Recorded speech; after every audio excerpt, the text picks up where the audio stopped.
I know from personal experience it can be tough to transition from a student nurse to a professional nurse. I remember when I started my first job in the emergency room, and I sat there twiddling my thumbs because I still had not successfully gotten an IV in, and I was about to hit the ground running. Little did I know that there was such a thing as nurse residencies, and that's why I'm excited to tell you about HCA Healthcare's nurse residency program. This program supports newly graduating nursing students at the early stages of their careers. HCA Healthcare's year-long nurse residency program helps first-year nurses transition from the classroom to working in the field with confidence. Plus, nursing residents get access to a range of opportunities to learn from specialists in various areas, such as ER, critical care ICU, and surgical services. And there's a variety of other great benefits. Learn more today at careers.hcahealthcare.com/residency. Again, that's careers.hcahealthcare.com/residency. HCA Healthcare is an equal opportunity employer. Welcome to the Nurse Leader Network podcast with your host, Chris Racinos. Wherever you're going on your nurse leader journey, we're here to help you get there. Welcome, everybody. Today's topic is going to be all things interviewing. And so this is for nurse leaders and nursing entrepreneurs. When you are looking to have people join your team, you're hiring other nurses. If you're in an entrepreneurial position and you're hiring project managers, things like that, I'm going to teach you everything you need to know about finding the perfect fit. And so it starts off with the interview. So we're going to go today through some different topics around how to set up the interview. We're going to talk about questions you can ask and questions you shouldn't ask. We are going to talk about performance-based interview questions, which is something that a lot of nurse leaders do not use. However, it is a great predictor around who it is that you're going to hire and determining if they're a good fit. And then I'm going to give you some of my own personal interview questions that I like to ask. So we'll talk about all that and more today. Why don't we go ahead and get started?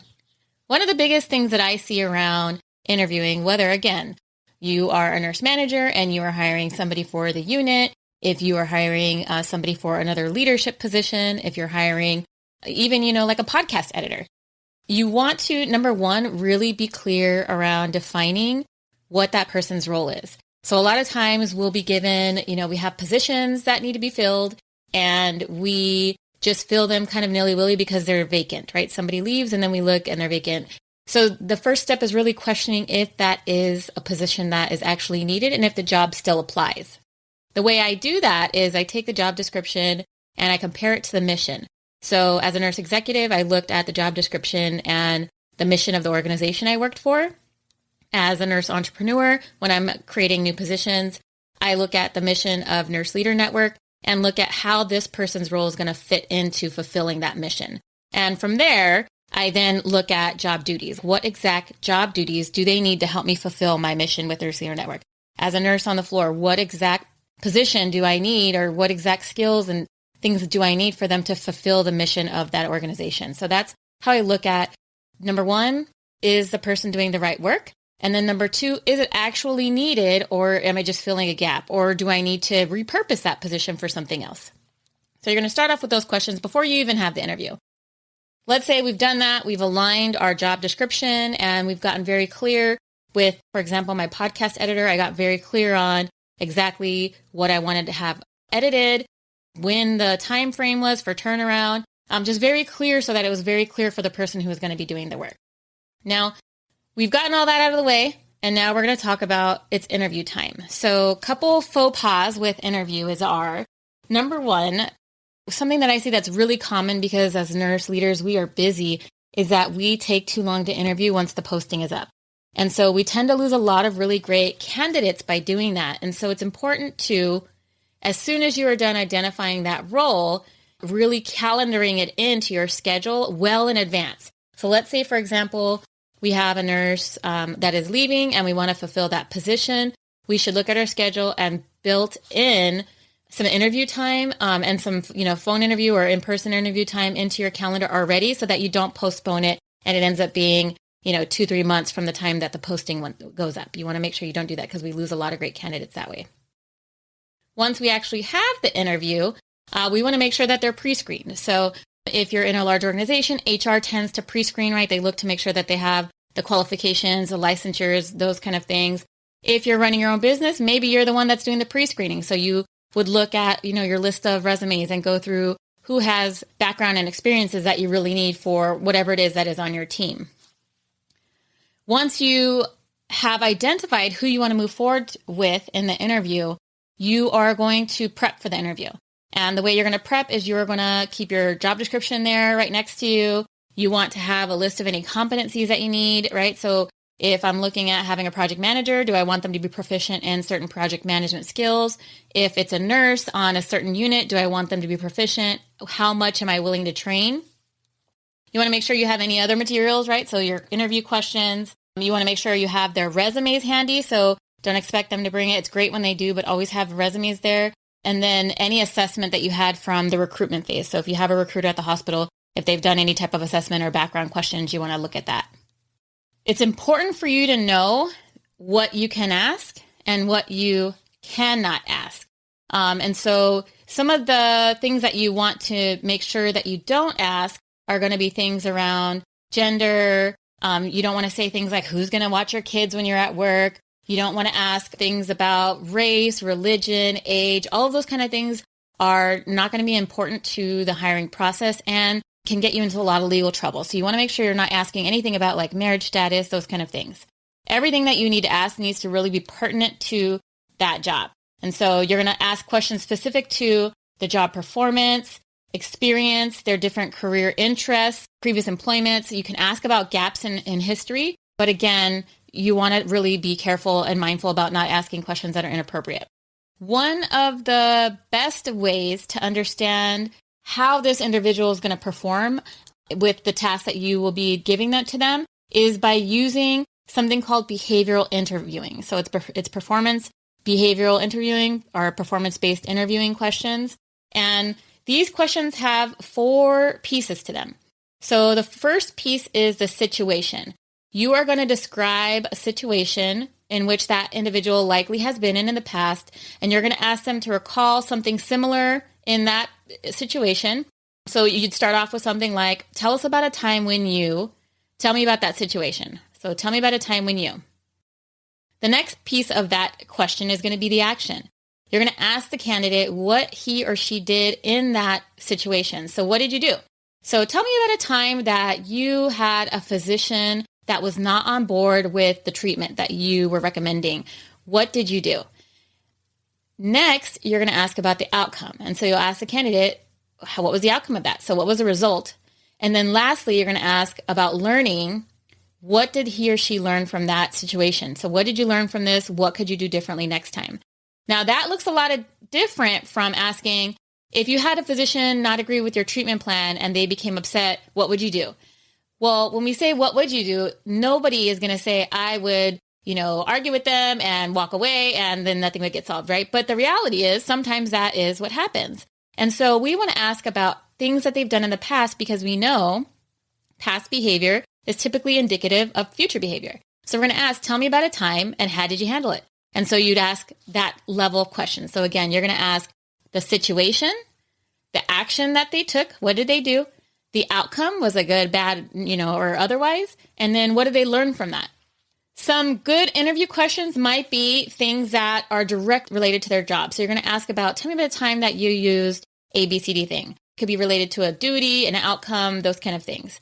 I would caution you with being leery about technical skills. Now, what I mean by that is, say, for example, you have a nurse who maybe is a new grad and has never successfully gotten an IV, or maybe has never used a bladder scanner, or maybe you have a nurse manager who has never used the type of system that you're using for budgeting, or, the system that you're using for electronic health records. Maybe you are a nurse entrepreneur and you are looking for somebody to help run your membership and you want an RN background, but they've never, maybe they've run memberships, but they were not virtual. Maybe they were in person or something like that. Now, I would caution you against completely discounting that because we can teach technical skills. They're relatively easy to teach. I literally could teach my son where to put leads on an EKG and he's 10 years old. That being said, what we cannot teach are quote unquote soft skills, right? I can't teach you how to really be a great team. I can't teach you how to have empathy. Those are things that are more difficult to teach and not guaranteed that you'll be able to teach them. So when I interview, I actually look more for those soft skills because those are the skills that are harder to develop in people versus the technical skills that I can actually teach them to do, and then they become proficient about it. I would also caution you. I was talking to one of my best friends, and he brought up a question, and he said, I interviewed this person, and she had great finance skills, right? He's on this team, and he's like, she has great finance skills. However, she doesn't have skills in A, B, C, D, E, F, G. And so I said, well, tell me about the rest of your team. And so he went on to talk about the rest of the team, and none of the team were proficient in finance skills, although his department had, a hefty several million dollar budget. And so I said, well, that's good. We want our team to be diverse, right? So that we could share skills with one another. We don't want to hire the same cookie cutter person because then it makes no sense to hire them. So we want each of our people to have an individual skill set that they bring to the team that's going to enhance the team. Some more good tips around good interview questions. You want to make sure they're open-ended. You shouldn't ask questions that are like yes or no, because you're just going to not get what you're looking for in terms of the depth. You want to make sure that it's legal, fair, it's not biased, it's non-discriminatory. You want to ask questions that require the candidate to demonstrate the possession of whatever required skill, knowledge, or ability it is that you have, which is why performance-based interview questions are so important. You also don't want to lead the candidate to the correct answer. So you don't want to say like, so you would do this, right? Kind of thing, right? You want to ask them open-ended questions that are going to help them to understand. Now, in terms of some common errors that I see with interviewing, number one, collecting insufficient information. So a lot of times you have somebody come in and they are nervous and they are, fussing around with their paperwork and it's very apparent they're nervous. And then when they sit down, in the first minute or two, you're like, yeah, no, this person ain't going to work. You don't want to make a judgment early on. Make sure you get to the full interview before you get your overall impression. You want to really think about what is this candidate bringing to the table? What skills do they have? You don't want to make your decision based on things like the way that they dress, based on their age, based on their ethnicity. I was a younger nurse executive. I was a nurse executive in my 30s. And it's something, fortunately, that my interviewers overlooked, right? They saw me and I didn't have, 20, 30 years of nursing experience, but the skills that I did possess were crucial to that role and I was hired. You also want to make sure that you don't judge based on things like the schools that they went to and things that are not under the candidate's control. Now, lastly, you want to make sure that you don't judge based on things that maybe you're interpreting without the full picture, right? So if you ask somebody, hey, what would you do in this clinical scenario? And they bring up all of the relevant pieces, but there's maybe an extra piece you would have brought up, let's say around care experience or something, don't interpret that they didn't think it was important or that they didn't know that. Lastly, you want to make sure that you don't compare candidates who are just right there. So you might have some candidates who were stellar compared to a candidate who maybe was a little less than stellar, but they were average. There was an average. And you want to make sure that you're not just saying just because this person was average that they're completely discounted. You want to really be looking at what was behind the way that they answered the questions and the experience that they bring to the table and how that'll benefit your team. Now, a couple of things. Sometimes we have candidates who just cannot answer the question. That could be a red flag. So if you have somebody who's just like, I can't answer the question, what I typically do is I'll say, okay, I'll come back to that. And then I'll come back to it. And if they still can't answer it afterwards, that may be a red flag that shows, hey, maybe this person doesn't have that experience, or maybe they have some issues with their communication. That's a red flag to me. You also want to be mindful if they're blaming others for some bad outcome or if they're speaking negatively about others. So if you ask that question about, hey, tell me about a time that you had a difficult interaction with a patient, and they're blaming other people for the outcome, you want to be mindful of that. Sometimes that is indicative of not having great teamwork skills, not being able to take accountability for their action. You might want to ask questions around their weaknesses or opportunity to improve. And if they say they have none, that may indicate that they really don't have the foresight or the perspective in which they need to have. There may also be some issues with integrity or honesty. So you want to be mindful of that. Another red flag, and I see this one commonly, is saying we instead of I. So when I say, tell me about a time that you worked on a team where not everybody agreed, and the we did this, we did that. You want to ask them, what specifically did you do? You want to make sure that the candidate's not taking credit for something that the team did versus themselves. So you want to be mindful of that. Another common one that I see is that candidates sometimes get either really shy or nervous, and sometimes they don't actually answer the question that you asked. So in that case, you want to, number one, evaluate, was that question too long? Do I need to break it down into pieces? But number two, if they just go off on a tangent that doesn't answer it and is not even close, you want to be aware that that may indicate that there's some issues with the candidate not paying attention. Maybe they just aren't understanding. Maybe they're not able to be concise with their communication. And so those may be some things that you want to review. Lastly, let's say, for example, you have candidates and you're like in between two and you're just like, I don't know, but one maybe seems a little better than the other, and you're just kind of not sure. That's when it's time to check references. We hire people with maybe one reference check or, not even a reference check. And a reference check really are our friends. So I always ask to speak to their current supervisor. With past supervisor, ask to speak with a peer, and if they have any patient or other references that they want to include in there. I do more than one reference check. I do a minimum of like 3 reference checks just so I can get a whole picture around the candidate. And I also do things like, tell me about a time that, same thing. Tell me about a time that this candidate did A, B, C, D things. What would you say was their biggest strength? What would you say is their biggest weakness? How have you seen them working on those weaknesses? Those kind of questions. So those are all really great tips and starts for interviewing to hire the right candidate. Now I'm going to share with you some of the questions that I ask. So some of the questions I ask is, tell me about why you're applying for this position and why are you thinking about leaving your current and previous position? You would be surprised. I've heard all kinds of things from, I only want to work with you guys because of the benefits. I have heard things that talk about the mission. I don't automatically discount when they talk benefits and salary because sometimes you just work for an organization that has a great reputation for salary and benefits. But if that's all they're bringing to the table, that's a problem for me. And so, you want to kind of be mindful of that. I ask about a time where they can describe the previous training and experience that they have that have contributed to their ability to be an effective, whatever it is the position is. Now, it depends on what type of role you're looking for, but maybe for a manager or leadership role or a project management role, you might want to ask, tell me about a time when you delegated a project efficiently. What were those steps that you took? How did you track the progress? So that would be maybe an example for a project manager. One of my favorite questions to ask is, describe a patient care scenario that didn't go well and how you handled it. And so if you're an entrepreneur, you might be saying, describe a customer scenario that didn't go well and how did you handle it? And so you're looking at how they resolved it. Did they automatically call the leader? Did they try and, fix it themselves? Did they take on that accountability? You want to ask them about times that they specifically sought feedback on their performance from subordinates and peers, right? We want to make sure that they are mindful and that we are doing a 360 evaluations of ourselves. I like to ask things like, what do your patients or staff like best about you? And what do they like least about you and why?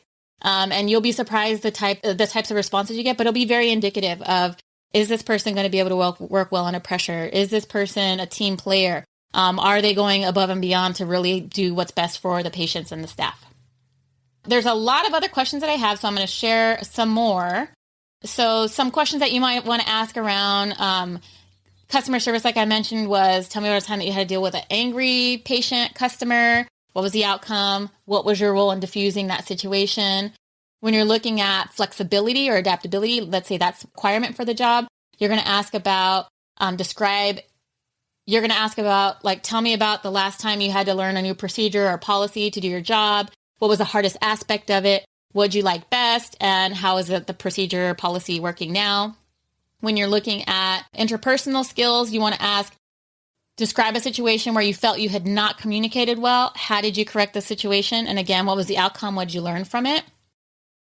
When you want somebody who maybe is very independent or self-dependent, you're going to ask them questions like, name 3 things that you've done in the past to grow in your job. What have you learned from that? What would you have changed? Or tell us about a job or setting where you had to have great attention to detail. What steps were involved? How did you handle that? When you're looking at systems, right? How are they going to fit into the overall system? You can ask them questions like, Describe a time when you went above and beyond your job expectation. What motivated you to put in that extra effort? How'd you feel when the job was finished? Did others realize that you put in the effort? And then what feedback did you receive? When you're looking at other types of like technical skills, you can ask questions like, give me an example of how you've used that skill in your field and in your current position. You can ask questions like, talked about a time that you're faced with a difficult obstacle. So these are all great questions to add in addition to clinical questions. So if you're interviewing for some clinical position, you're going to add clinical positions in there too. And I always add clinical positions that are going to be specific to that unit that they're working on. But don't forget to add the performance-based interview questions. They're going to be very, very important to making sure that you select the right candidate. So we've gone over a lot today, but the gist of it is first decide if this is the position that you actually need. How is it going to fit into the bigger picture? Next, you are going to make sure that you are timely in bringing those candidates in for interview. Next, you are going to mind your do's and your don'ts for interview questions, and you are going to be using performance-based interview question styles. And then lastly, you're going to look for those red flags before you make your decision. I hope this helps you pick those candidates that you've been looking for. Until next week.